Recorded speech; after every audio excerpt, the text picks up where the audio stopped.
Assalamualaikum warahmatullahi wabarakatuh. Perkenalkan, nama saya Dinda Rosa Putri dengan NIM 12300210818 dari Prodi S1 Kebidanan Universitas Nahdlatul Ulama Surabaya. Kali ini saya akan membahas mengenai biolistrik part 2. Di part 2 kali ini saya akan menjelaskan mengenai sel syaraf dan sel jantung. Yuk mari kita simak videonya guys.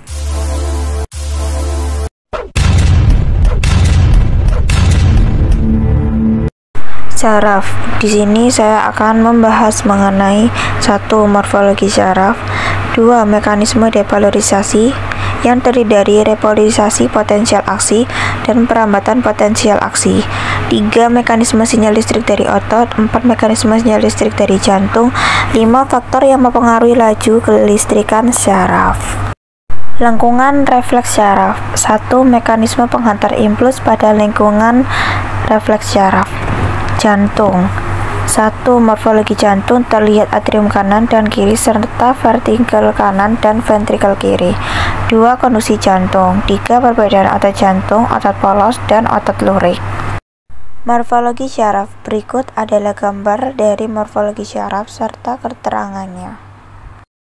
Mekanisme depolarisasi, repolarisasi aktif, dan perambatan potensial aktif. Depolarisasi. Depolarisasi adalah perubahan di dalam sel, di mana sel mengalami pergeseran distribusi muatan listrik sehingga muatan negatif di dalam sel kurang. Depolarisasi sangat penting untuk fungsi banyak sel, komunikasi antar sel, dan fisiologi keseluruhan organisme. Sebagian besar sel pada organisme tingkat tinggi mempertahankan lingkungan internal yang bermuatan negatif relatif terhadap bagian luar sel. Perbedaan muatan ini disebut dengan potensial membran sel. Dalam proses depolarisasi, muatan internal negatif sel sementara menjadi lebih positif atau kurang negatif. Pergeseran dari potensial membran yang negatif ke yang lebih positif ini terjadi selama beberapa proses, termasuk potensial aksi. Selama potensial aksi, polarisasi begitu besar sehingga perbedaan potensial melintasi membran sel secara singkat, membalikkan polaritas dengan bagian dalam sel menjadi bermuatan positif. Bila sel yang istirahat diberi rangsangan dengan level yang cukup, maka sel tersebut akan berubah ke keadaan aktif. Dalam keadaan aktif, potensial membran sel mengalami perubahan negatif menjadi positif di sisi dalam.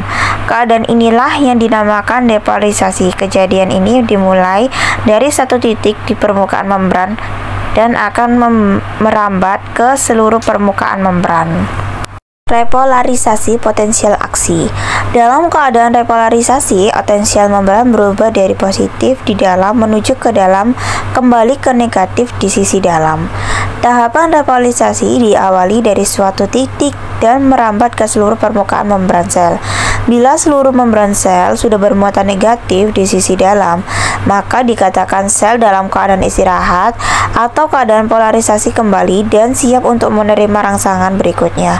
Pada tahap ini, kanal Na+ mulai tertutup kanal ion K+ keluar sehingga membran potensial kembali ke fase istirahat. Perambatan potensial aksi. Mekanisme perambatan potensial aksi pertama. Potensial aksi ini dibangkitkan ketika ion natrium mengalir ke dalam melintasi membran pada satu lokasi. Membran mengalami repolarisasi ketika K+ mengalir keluar. Potensial aksi kedua, yaitu depolarisasi potensial aksi pertama, telah menyebar ke wilayah yang bersebelahan pada membran tersebut, mempolarisasi wilayah itu dan memulai potensial aksi kedua. Kemudian potensial aksi ketiga, yaitu merambat secara berurut saat repolarisasi berlangsung. Melalui mekanisme ini, aliran ion lokal menembus membran plasma dan menghasilkan impuls saraf yang merambat di sepanjang akson itu. Besarnya potensial aksi tidak bergantung pada kekuatan stimulus pendepolarisasi yang menyebabkan potensial aksi tersebut. Selama fase depolarisasi, polaritas membran berbalik sebentar. Bagian dalam sel lebih positif dibandingkan bagian luar. Mekanisme sinyal listrik dari otot. Sebuah otot terdiri dari banyak unit motorik. Satu unit motorik terdiri dari satu cabang neuron dari batang otak atau corda spinalis. sekitar 25-2000 serat otot sel yang berhubungan dengan melalui motor end plate. Potensial istirahat di kedua sisi membran pada sebuah serat otot serupa dengan potensial istirahat di serat syaraf. Kerja otot dimulai oleh potensial aksi yang berjalan di sepanjang suatu akson dan melewati motor end plate menuju ke dalam serat otot, yang menyebabkan serat tersebut ini berkontraksi. Mekanisme sinyal listrik dari jantung. Sinyal listrik dimulai dari sel-sel sinoatrial atau yang SA. Node atau simpul SA yang ada di serambi kanan ini bisa disebut gardu pembangkit listrik. Nah, dari sini aliran listrik ini menjalar lewat kabel-kabel listrik ke serambi kanan dan kiri, membuat serambi berkontraksi dan memompa darah ke bilik. Sinyal listrik lalu bergerak ke bawah ke sel-sel yang disebut atrioventrikular atau AV. Node atau simpul AV yang ada di antara serambi dan bilik. Selanjutnya, sinyal listrik meninggalkan AV. Node mengalir sepanjang jalur yang disebut bundle of His. Jalur ini bercabang kiri kanan melekat di dinding dalam bilik jantung.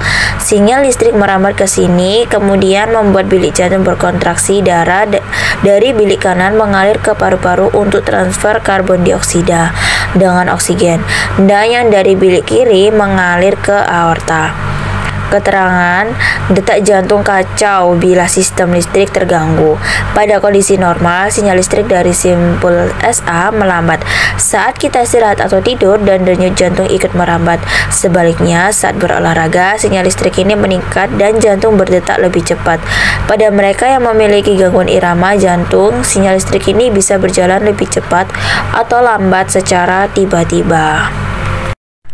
Selanjutnya menyebutkan dan menjelaskan faktor yang mempengaruhi laju kelistrikan syaraf. Faktor yang mempengaruhi laju kelistrikan syaraf: 1. Jumlah melin. Penjalaran impuls lebih cepat pada akson bermelin daripada tidak bermelin. 2. Diameter akson. Penjalaran impuls pada akson dengan diameter yang besar lebih cepat daripada yang kecil.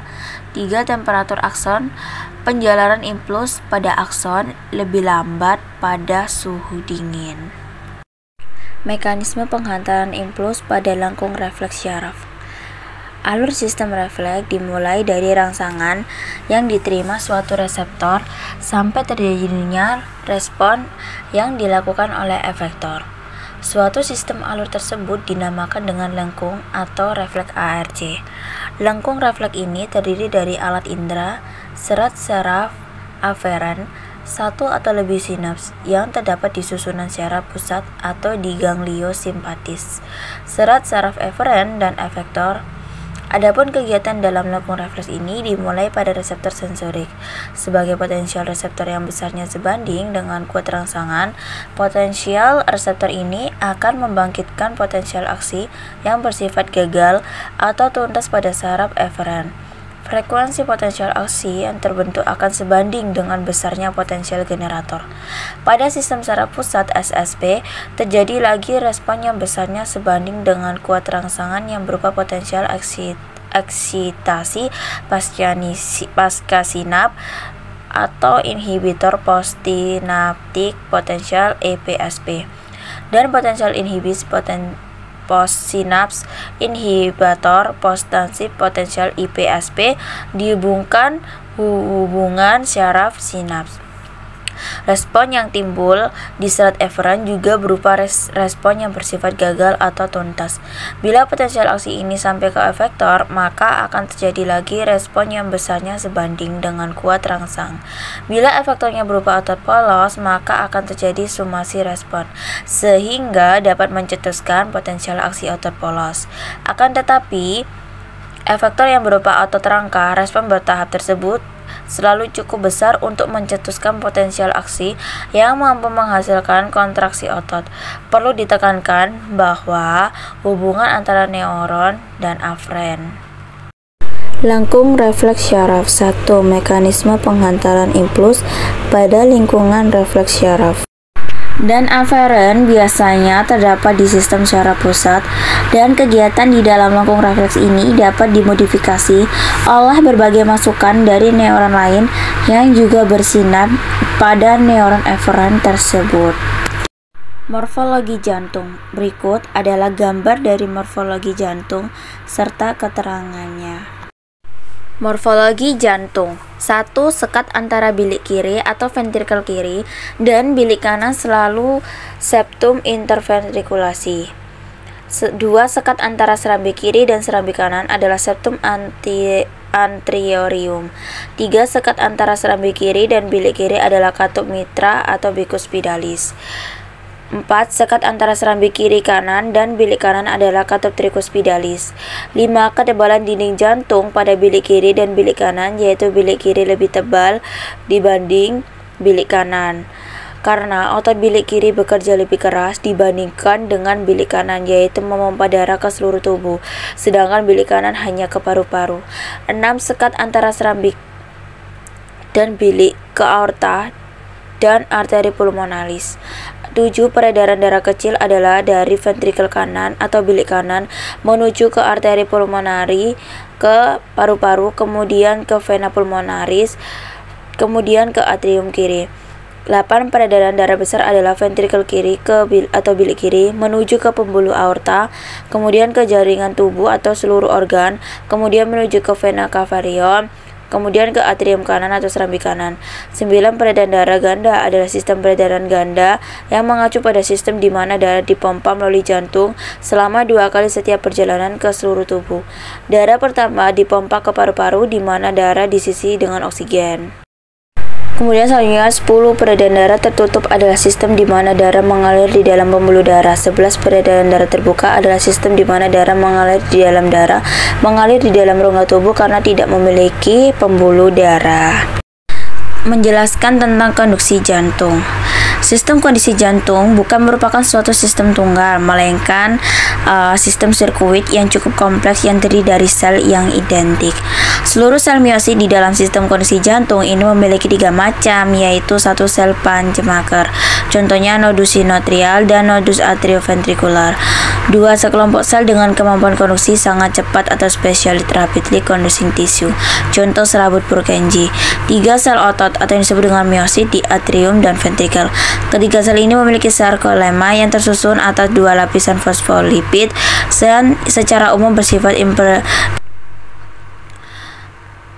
terhadap ion. Perpindahan ion terjadi karena adanya protein spesifik yang berperan sebagai kanal ion, kotransporter, dan transporter aktif. Keadaan ini membantu untuk mempertahankan perbedaan konsentrasi ion pada interfacial dan ekstrasel. Perbedaan otot jantung, otot polos, dan otot lurik. Otot jantung. Otot jantung adalah otot yang bekerja secara terus dan berhenti. Otot jantung merupakan perpaduan antara otot lurik dan otot polos. Karena adanya persamaan yang ada pada otot jantung, misalnya memiliki sisi gelap, terang, dan inti sel yang berada di tengah. Otot jantung berfungsi dalam memompa darah ke seluruh tubuh. Otot jantung bekerja di bawah kesadaran manusia. Saraf yang mempengaruhi otot jantung adalah saraf simpatik dan parasimpatik. Ciri-ciri otot jantung. 1. Otot jantung terbentuk silindris. 2. Memiliki percabangan. Ketiga, otot jantung terletak di padau jantung. 4. Memiliki 1 inti sel yang berada di tengah. Selanjutnya bekerja tanpa kesadaran manusia. Kemudian otot jantung ini bekerja terus-menerus dan tidak membutuhkan istirahat. Ciri-ciri otot polos. 1. Waktu kontraksi antara 3 sampai 180 detik. 2. Bentuk dari otot polos adalah gelondong. 3. Terletak pada organ dalam. 4. Memiliki 1 inti sel yang berada di tengah. 5. Pergerakannya dari otot polos lambat dan mudah lelah. 6. Dipengaruhi oleh saraf otonom. 7. Otot polos biasanya berada pada bagian usus, saluran peredaran darah, dan otot di saluran kemih. Selanjutnya tidak diperintah oleh otak atau tidak dipengaruhi oleh otak. Otot lurik atau rangka atau disebut dengan otot lurik adalah otot yang menempel pada rangka tubuh manusia yang digunakan dalam pergerakan otot. Otot lurik adalah otot yang bekerja di bawah kesadaran. Otot lurik juga dinamakan otot rangka. Mengapa? Karena menempel pada rangka. Dinamakan otot lurik karena adanya sisi gelap dan terang. Ciri-ciri dari otot lurik. Yang pertama, bentuk silindris dengan garis gelap terang. 2. Melekat pada rangka. 3. Bekerja secara sadar. 4. Dengan perintah otak. 5. Cepat dan mudah lelah. 6. Bentuk yang panjang dan memiliki banyak inti sel atau multisel. 7. Mempunyai pigmen mioglobin. 8. Inti sel berada di tepi. Cukup sekian pemaparan materi dari saya mengenai biolistrik. Jangan lupa like, komen, dan subscribe ya teman-teman. Dadah!